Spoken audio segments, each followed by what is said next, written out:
Welcome to Total War Vanilla Beyond.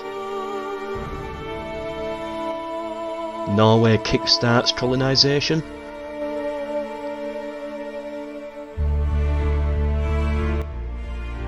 The Portuguese make contact with the Aztecs and start expanding further west. The Norwegians are kicked out of North America.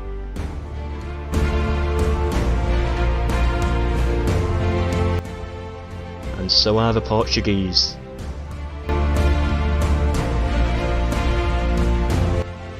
France looking strong in Iberia, slowly pushing further down.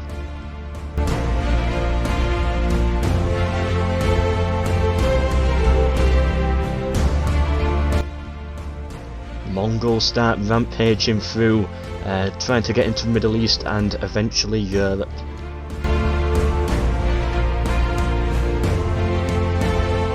The Spanish getting their revenge on the French, making their march on Paris. Can anything stop these Mongols right now?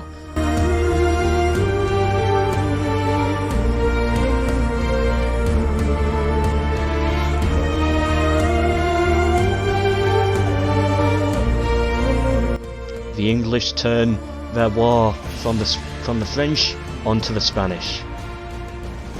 Constantinople has fallen. Rome has fallen.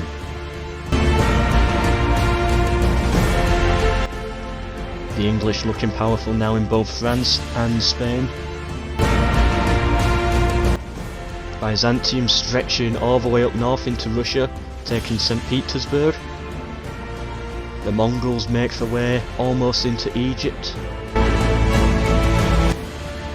It is currently tied between England and Byzantium.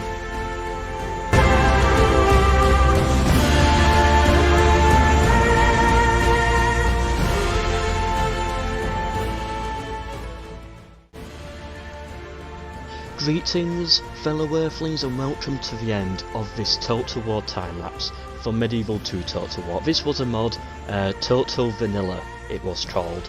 The main part of this mod is it adds some more factions, some more settlements. It's Medieval 2 Total War but in more depth, and also I like how the Americas plays out in this because it's much easier for the AI to invade and colonise, but it's also possible, I think, for the Americans themselves to actually get on boats and colonise Europe. So yeah, these factions here, Aztecs and who was the other one? The Apachean tribes, it's possible for them to colonise Europe, and I like that. I like that in a mod, and I like all the different factions as well.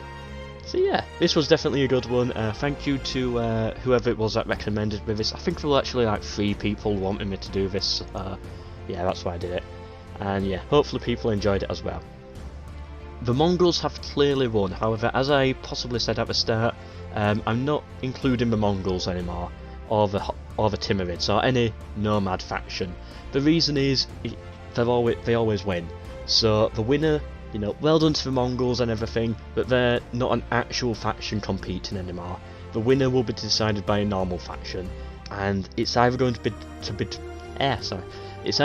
between England or Byzantium, I think. Possibly the Moors, they're looking good as well. Hungary are looking good. Even the Aztecs are looking quite good, but I think it's between England and Byzantium. Either way, let's check the stats. So we'll check for diplomacy first. Vassals don't actually count in this one. I usually add vassal territory onto the owner's territory. I'm not going to do it in this one, just because there's so many tiny settlements, so much details to take into consideration. It will just be too difficult.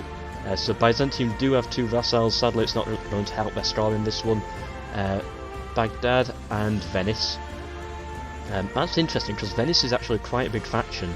They own Sicily, almost all of Italy except for some Papal States territories. And of course parts of they own Graz as well, and possibly some islands. So yeah, that's interesting that they're vassal of Byzantium. Egypt at war with everyone. Hungary has Poland as a vassal. Yeah, not too important. And yeah, that's everyone.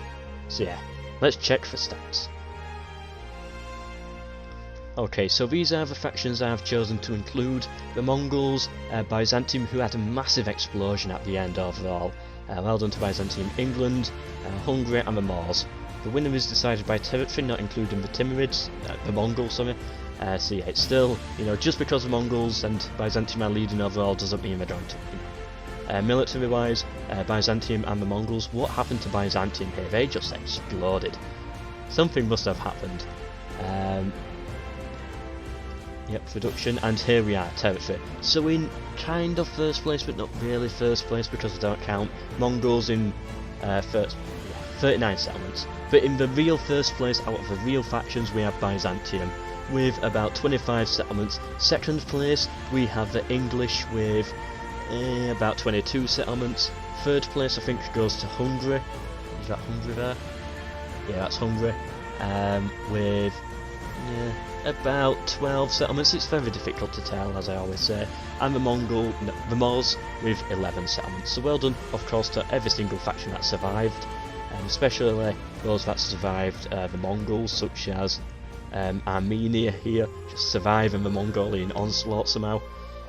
Well done to Byzantium for getting the overall win. Well done to the Mongols themselves, just for causing a lot of damage as always. Well done to Venice for taking most of modern Italy, and well done to the English, of course, for although they lost a few wars against the Scottish and don't have York or Lancaster, they took most of modern France and Spain as well. So yeah, well done to them, and the Moors as well, coming dominant in Africa. I guess in the Americas, it was the Aztecs that won, and possibly Portugal won the colonization game by owning Cuba, or maybe the Moors owning Brazil, I don't know. I'd have liked to have seen some more colonisation by the European factions, but it looks like the Scottish are going for it here. But sadly we didn't see that. They did do it first, but then they got beaten, so yeah, that was a shame to see, but oh well. I liked that they could, I liked what the mod did there, but oh well. Hope you've enjoyed this video, hope to see you in all future time-lapses every Tuesday and Friday, and as you know by now, this is the best place to be for Total War time-lapses. Please feel free to subscribe for the notifications, and please feel free to share as well if you want to see me grow. Hope you've enjoyed, and goodbye.